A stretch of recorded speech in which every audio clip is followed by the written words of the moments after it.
You know, in the animal kingdom, there's a wide spread of amazing animals, from the largest of elephants to the tiniest of insects. And for my first video, I've just been thinking, what should we talk about? We could easily go with a cheetah being one of the fastest animals, or even like a gorilla being one of the strongest animals. But I was thinking something a little different today. Axolotls.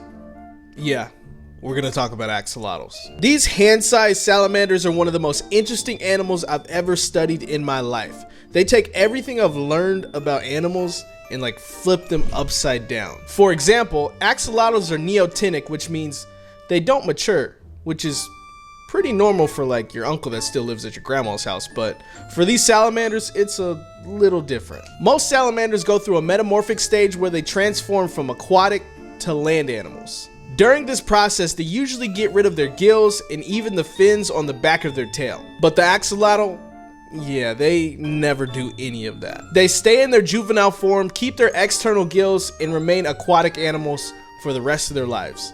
Unless us humans do something stupid. Don't ask, it's a weird process where humans put thyroid hormones in their water, and it's just not supposed to happen. But don't worry, I got plenty more on axolotls. These amphibians can regenerate almost every piece of their body, including parts of their brains. And yes, you heard me right, parts of their brains. When I say these animals never fail to surprise me, I mean it. They can regenerate their legs, arms, hearts, lungs, and like I said, even parts of their brain. But remember, animals with superpowers usually have super problems. And for these annoyingly cute amphibians, their problem is themselves, because they eat each other. When an axolotl gets hungry and there's no food around, they'll eat their siblings' limbs like it's regular food or something. Now, I might not have the scientific proof to prove this, but it seems to me as though they've evolved to protect themselves from themselves. Now, with all these seemingly impossible facts, I would just like to announce to you that I have more.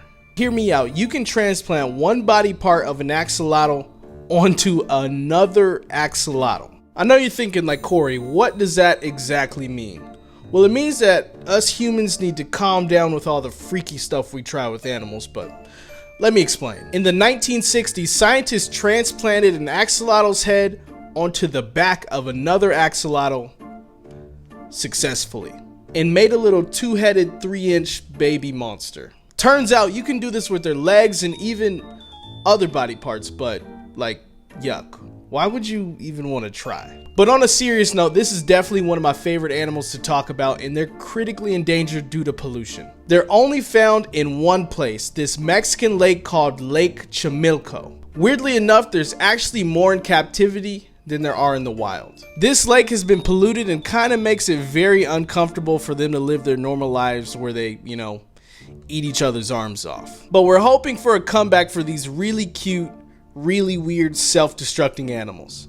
And as always, man, peace and love, baby. You thought I was finished? No, we got some things to talk about. We're gonna go to Africa for this one. When you think of the most dangerous animals in Africa, you probably think of lions, cheetahs, hyenas, and maybe even like a black mamba. This is the most dangerous animal in Africa. Yeah, the hippopotamus. I know they start off pretty cute, but they don't end that way. They end up being the most dangerous animal in Africa. If you didn't know, hippos are aggressive, extremely territorial, and have anger issues. They have very large teeth and tusks that they use to fight off threats, including humans.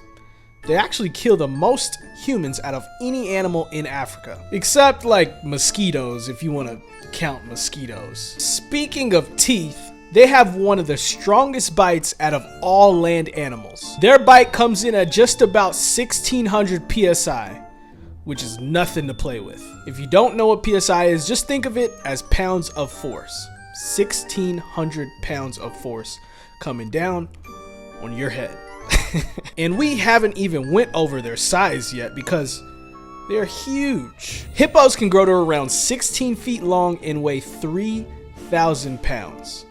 Yeah, and did I mention they also run 30 miles an hour. So when you add up a 16-foot, 3,000-pound track star with the temper of a school bully, you get the most dangerous animal in Africa. And technically, Colombia. Yep, that's right. Somehow they found their way into Colombia. You know about Pablo Escobar, right? The independent pharmacist. He was so successful at his practice that he basically made his own amusement park on his estates. They had all kinds of animals in there, going from elephants to giraffes to kangaroos, and of course, there were 4 hippos. Eventually, enforcement shut down his practice and he also passed away, leaving behind all of those animals. So it turns out enforcement shipped most of those animals back except for those 4 hippos, and they got loose. If you didn't know, hippos are invasive creatures that multiply quickly.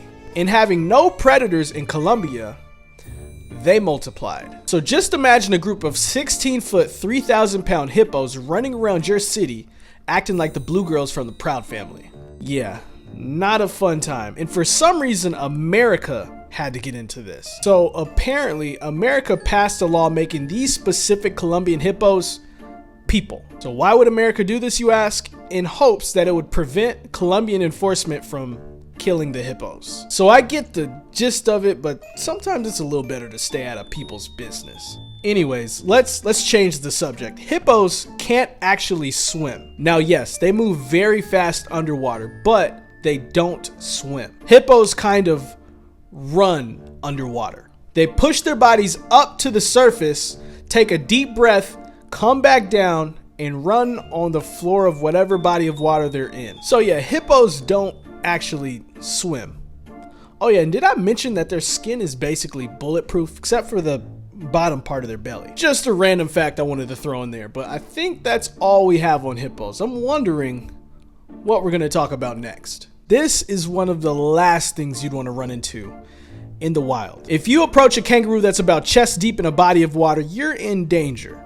And I mean real danger. Now, kangaroos don't have many predators, but when they do feel threatened, they'll run. Well, they'll like jump, hop. They'll move as fast as they can to the nearest body of water, sit about chest deep. They do this to lure their predators, not prey, predators, into water so they can drown them. Usually this tactic is used for like dingoes, which are their biggest threat. But if you want to press your luck, do not be my guest. Also, there's some kangaroos out there with elite talent. For example, the gray kangaroo could jump like 6 feet in the air and then also jump 25 feet long. Yeah, like long. But also can move at a pace of like 30 miles an hour, just like hippos, which should really show you how athletic hippos are in the first place. Moral of the story: keep your butt away from kangaroos. And also, I really appreciate you guys tuning in to the first episode of Social Nature. Many more to come. And as always, peace and love, baby.